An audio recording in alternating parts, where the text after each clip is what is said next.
Demonstrations in D.C. to see the world stage denounce what's happening in Cuba. to mark a year since uprising in Cuba. A heated hearing over a proposed state law And unfortunately, this is a continuation of attacks we've seen on Florida's transgender community. that would keep Medicaid money away from transgender treatments.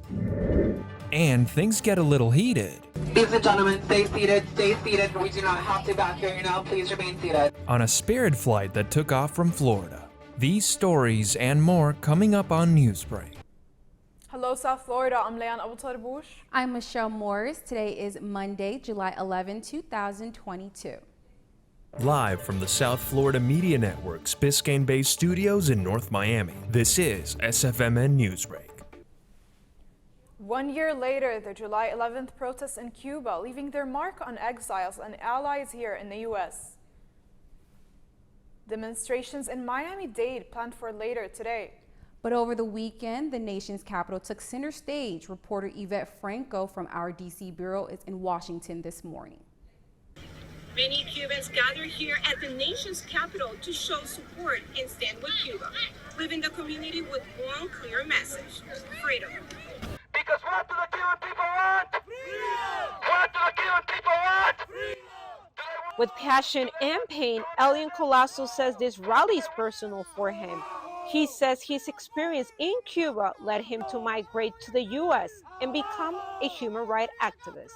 We're here today to tell their stories.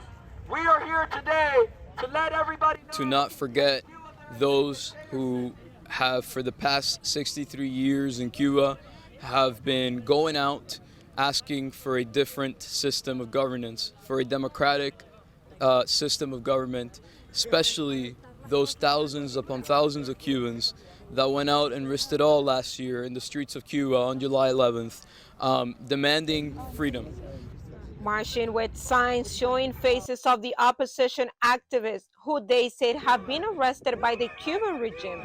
The Cuban community claims this is not about being Republican or Democrat, but about people's rights. Cubans!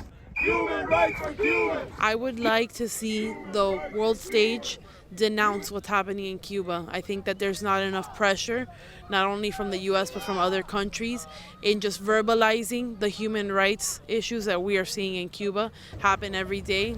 The Cuban Freedom March movement has now been joined by Venezuelans and Bolivians on a shared fight for freedom as they ask the U.S. government to do more. The U.S. government should end all political and commercial negotiations with Cuba. Rallies will continue to take place across the country. The next one will be on Monday in Miami at the Versailles restaurant at 5 p.m. From Washington, D.C., reporting for the South Florida Media Network, Yvette Franco. Later this morning at the White House, President Biden signs legislation to reduce gun violence, and parents of Marjorie Stoneman Douglas shooting victims will be attending. One of those parents is Fred Guttenberg, father of Jamie Guttenberg. He posted on Twitter yesterday, "Tomorrow we celebrate passing of legislation to reduce gun violence for the first time in over 30 years. Jamie would have turned 19 on Wednesday."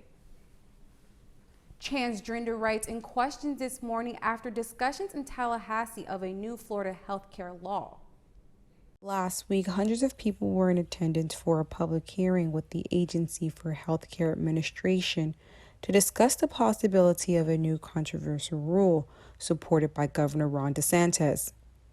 The new law will deny Medicaid coverage for certain gender dysphoria treatments in Florida. Equality Florida director believes this would be a step in the wrong direction.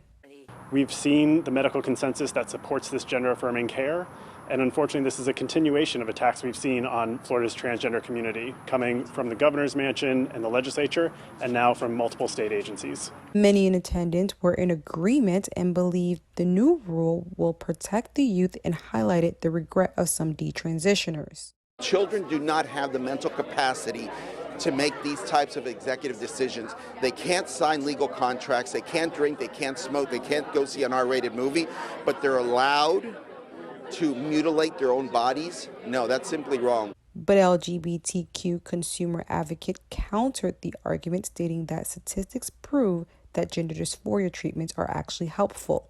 There are thousands and thousands of recipients who have received this health care and could probably tell better than I, what that means, but it is life-saving, life-affirming, and is part of the step to ensure that every Floridian can thrive.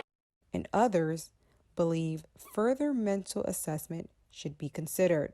The gender confused kids get proper psychiatric help. Public comment for this hearing will remain open through today until 5 p.m. Barricades and crime scene tapes are gone this morning as Highland Park, Illinois marks 1 week since the tragedy struck during a July 4th parade. Yesterday, the streets reopened. Businesses are still trying to heal and recover economically. Some of those shops were places of refuge for survivors. Those survivors now return to normal, but it's a long road ahead. Today, smoke continues and filled the sky over a popular national park after a 2,000-acre fire. The fire, which started over the weekend, was at Yosemite Park in California. Many were evacuated from their home as a fire management teams worked to control the area and save some trees that were centuries old. Rising temperatures and the fire are expected to continue over the next few days. The Marlins and Mets going into extra innings. That's still ahead, and so is this story. Ladies and gentlemen, stay seated, stay seated. We do not have to evacuate you now. Please remain seated. A flight from Florida ending in flames and a lot of worry those on board. Newsbreak will be back in 2 minutes. Type 2 diabetes can have a big impact on your life. But how can it be prevented? Well, the first step is knowing if you have something called prediabetes. Take the 1-minute risk test today at doihaveprediabetes.org. I know kids worry about a lot of things.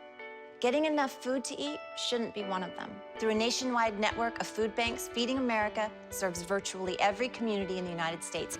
See how you can help your community. Visit feedingamerica.org.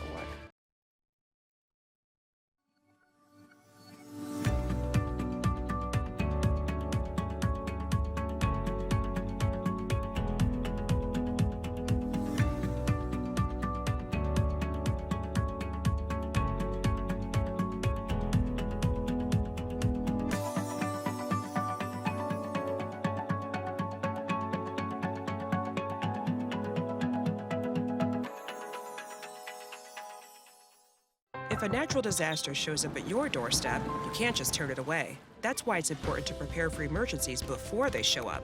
Go to ready.gov/plan to find the tools and tips you need. And make a plan today.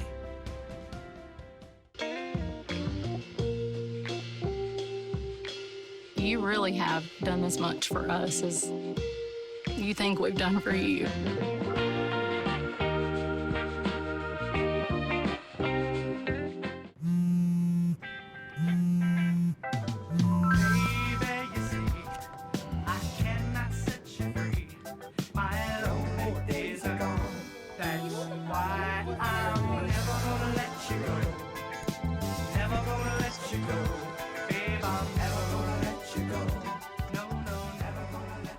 Here you go. Thank you. Thank you.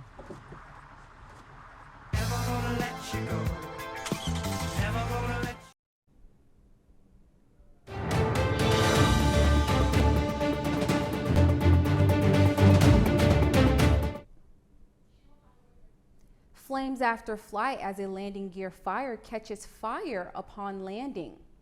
Today, passengers on board of the Spirit Airline Flight 383 are glad they're alive.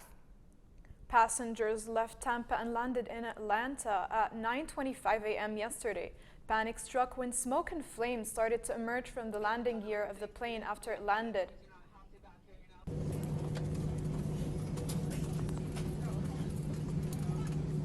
Ladies and gentlemen, stay seated, stay seated. We do not have to evacuate you now. Please remain seated.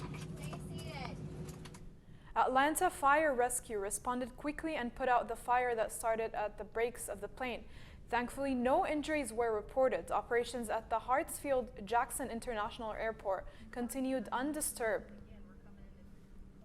Today, the Marlins take in well-earned victory after playing an intense away game against the New York Mets. Both teams gave it their all as neither team was able to score a single run in the regular 9th inning. It wasn't until the extra 10th inning that Marlins were able to take 2 runs, making the final score 2-0. The Marlins will play again this evening at 6:40 at home against Pittsburgh Pirates. That's all the time we have for Newsbreak. I'm Leanne Abu Tarbush. I'm Michelle Morris. Get more news anytime at sfmn.fiu.edu.